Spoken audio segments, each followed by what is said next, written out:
Bonjour à tous et à toutes, vous êtes sur les ondes de Radio Sommière 102.9. Nous sommes actuellement à Montpellier en la compagnie d'Emeline qui est guide touristique par rapport au street art à Montpellier. Donc on va lui poser quelques questions pour l'interviewer. C'est quoi le street art ? Alors le street art, c'est un mot qui englobe beaucoup de choses en fait. Quand on fait la traduction, c'est l'art dans la rue. Donc en fait, c'est tout ce qui peut être artistique dans la rue. Donc en l'occurrence, non seulement les graffitis.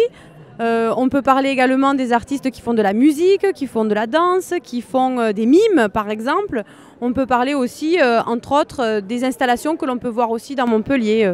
Et à Montpellier, quelle est la place du street art dans la ville et par rapport aux habitants ? Alors le street art prend de plus en plus d'importance dans le monde d'aujourd'hui, donc il n'y a pas qu'à Montpellier.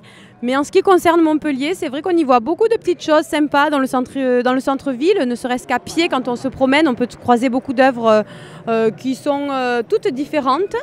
Et on peut en croiser également en dehors du centre historique, donc on peut voir des choses très différentes en se promenant dans la ville qui peuvent nous ouvrir les yeux sur ce qu'est l'art justement.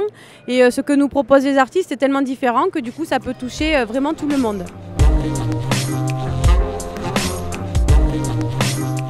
Savez-vous exactement qui a fait les arts qu'on a vus, nous ? Alors les œuvres qu'on a pu voir par exemple Monsieur BMX qui pose les vélos. On a pu voir une grande fresque de Myst et de Zest qui ont œuvré dans le quartier Rondelet. On a pu voir aussi des œuvres, des collages. Alors il y avait Kirikou qui était un petit peu abîmé évidemment parce que ça faisait un petit moment qu'il était là. Il y a des collages de Sunny Jim qu'on a vus.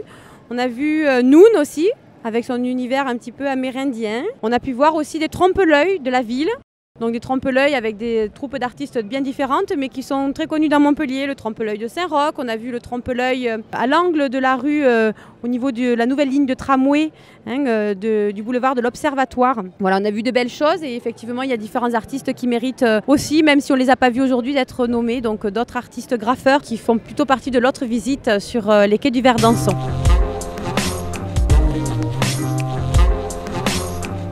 Alors donc, comment on fait pour participer à ces petites visites ? Alors pour participer à ces visites, c'est très simple. Vous allez sur le site de l'Office de tourisme en ligne. Vous avez du coup les réservations en ligne qui sont possibles ou bien vous appelez le numéro de téléphone de l'Office de tourisme tout simplement pour pouvoir réserver par téléphone aussi.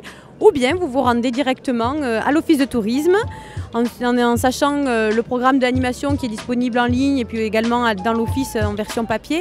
Vous pouvez vous renseigner sur une date et puis peut-être demander une réservation.